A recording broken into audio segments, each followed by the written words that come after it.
Bueno, vamos a empezar con el tema de integración de funciones. La idea es ver a la integral como una herramienta que nos permita calcular el área así bajo la curva de una función.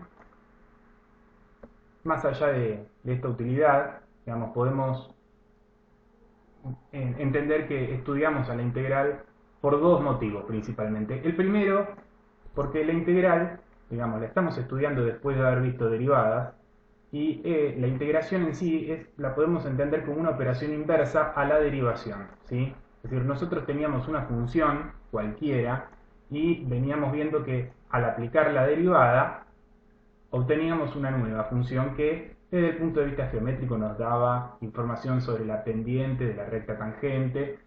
Pero ahora, ¿qué pasa? Con la integral lo que vamos a poder hacer es el camino inverso, es decir, si a la f' la integramos, vamos a obtener nuestra función original de la cual habíamos partido.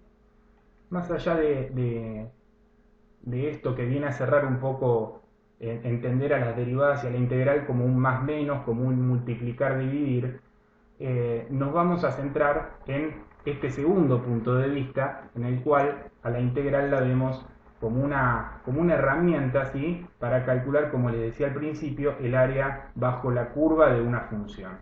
Y esto lo podemos ver con un ejemplo físico. Por ejemplo, tenemos una canilla que está abierta y empieza a salir agua con un caudal constante en litros por hora y va llenando el volumen de un tanque de agua, ¿no?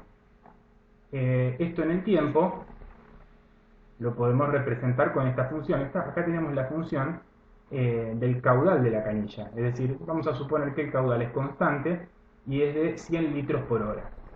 Si uno se le ocurre calcular cuánto volumen de agua voy a tener en el tanque a las 5 horas, bueno, entonces uno dice, si sumo o acumulo 100 litros por cada hora que está prendida la canilla, a las 5 horas voy a tener 100 por 5, 500.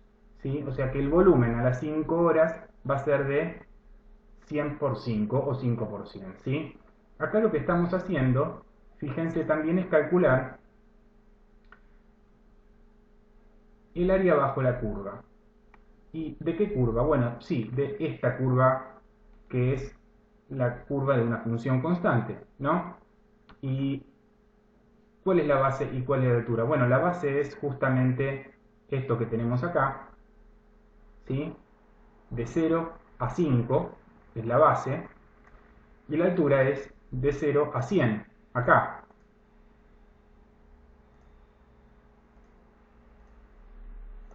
¿Sí? Esto de acá vendría a ser entonces la base, y esto de acá la altura y la base.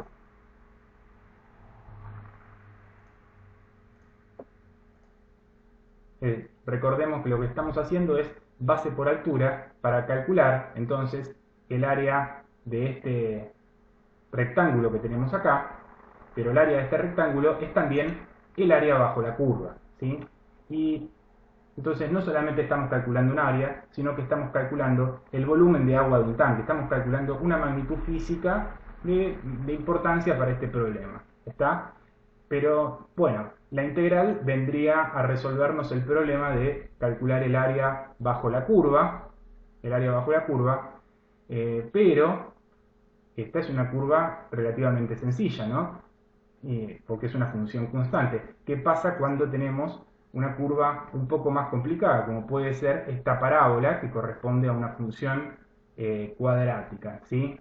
Entonces, la idea que surge es, bueno, si nosotros sabemos cómo calcular el área de un rectángulo, vamos a tratar de extender esa idea para poder calcular, aunque sea de forma aproximada, el área bajo la curva roja que tengo acá entre los valores de x, a y b. ¿Sí? Para esto voy a ir acomodando una serie de rectángulos, porque eso es la forma geométrica cuya área sabemos calcular, abajo ¿sí? De una altura menor a la curva roja. Nos va a quedar algo así. Pongo un montón de rectángulos, n rectángulos pongo, no importa cuántos sean. Todos tienen el mismo ancho delta x,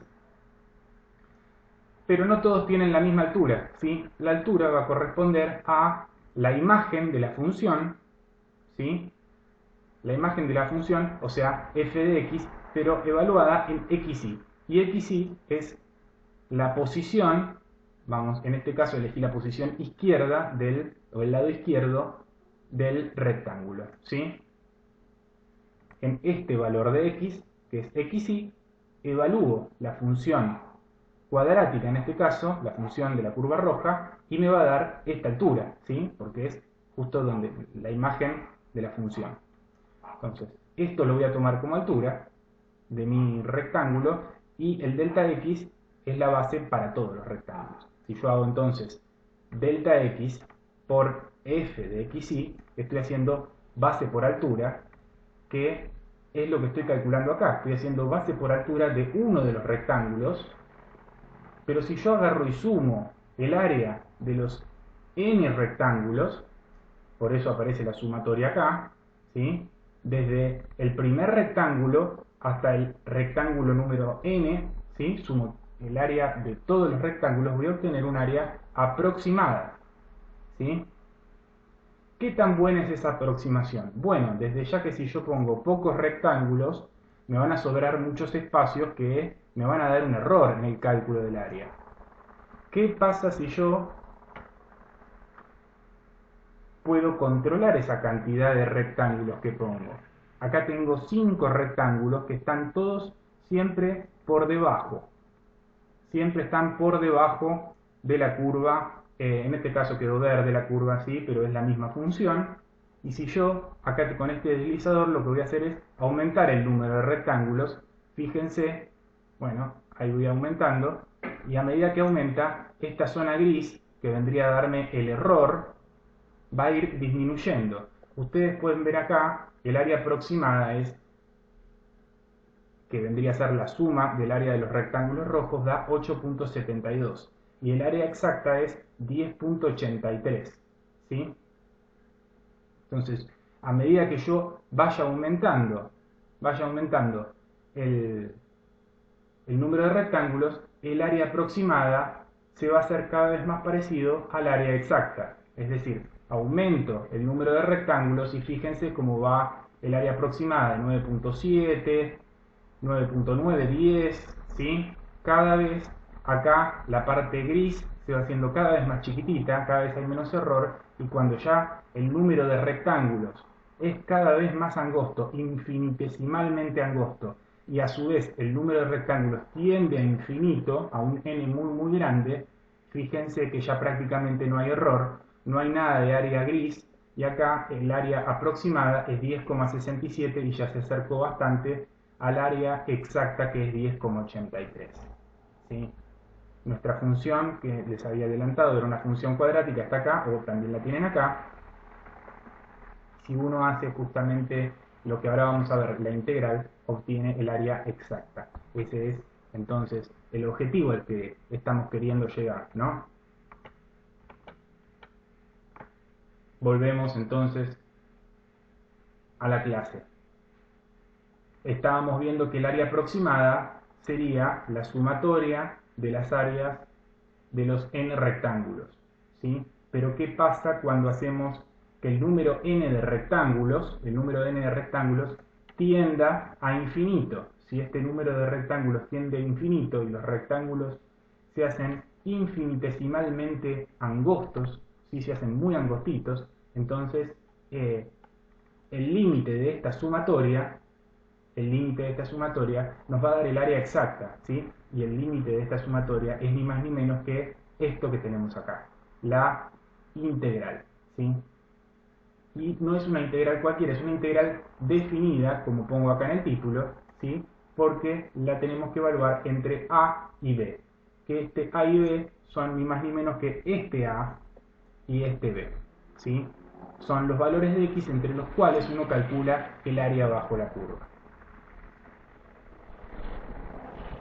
Volvamos ahora entonces, ya que acabamos de ver cuál es la idea, ¿sí? O el objetivo principal para el cual vamos a aprender integrales, ¿sí? Que es hallar el área abajo de la curva.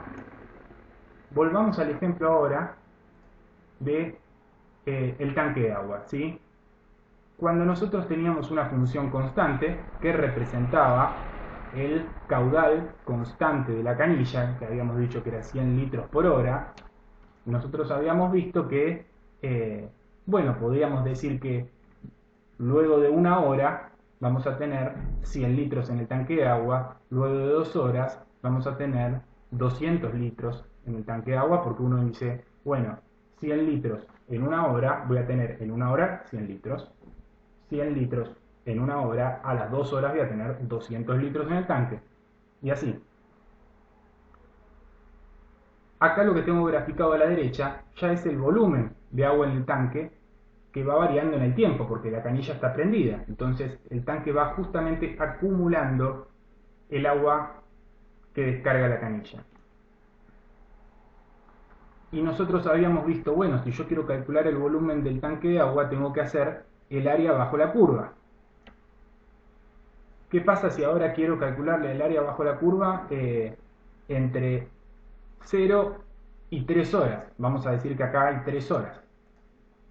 Bueno, obviamente el volumen de agua acumulado a las 3 horas es el área bajo la curva, ¿sí?, de mi función constante, porque hago 100 por 3, hago base por altura, calculo fácilmente el área del rectángulo, que es el área bajo la curva, ¿sí? Y esto tiene un sentido físico, que es el volumen de agua acumulado.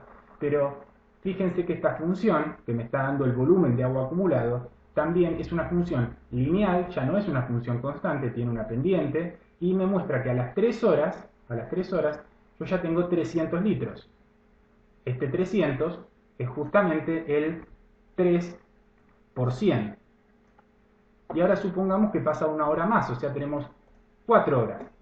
A las 4 horas ya el área de este rectángulo, o el área bajo la curva, es mayor, porque es 4 por 100. ¿Y qué nos muestra esta función acá a la derecha, de volumen en función del tiempo? El agua acumulada a las 4 horas va a ser 400 litros, y lo mismo va a pasar si dejamos pasar una hora más. A las 5 horas vuelve a aumentar el área del rectángulo, el área bajo la curva, ¿sí? Y esta función nos muestra que a las 5 horas ya tenemos 500 litros. O a las 5 horas, el producto de base por altura que nos da el área bajo la curva, que nos da el área del rectángulo, es 5 por 100, que es 500. Bueno, ¿qué pasa? Si en definitiva esta función celeste nos está dando a las 3 horas, a las 4 horas, a las 5 horas, nos está dando el área también bajo la curva verde. O sea que esta función que tenemos acá es ni más ni menos que la integral de esta función verde. La azul es la integral de la función verde. ¿Y qué conclusión uno puede sacar? Digo, la azul, que es el volumen, es la integral de la función verde, que es el caudal. ¿Qué conclusión podemos sacar? Que si integramos una función constante como la verde, como Q, en función del tiempo, vamos a obtener una función lineal, como la azul. Vamos a ir viendo la integral o la forma de la integral de distintas funciones, ¿sí? Pero como para arrancar, vamos a quedarnos con este ejemplo.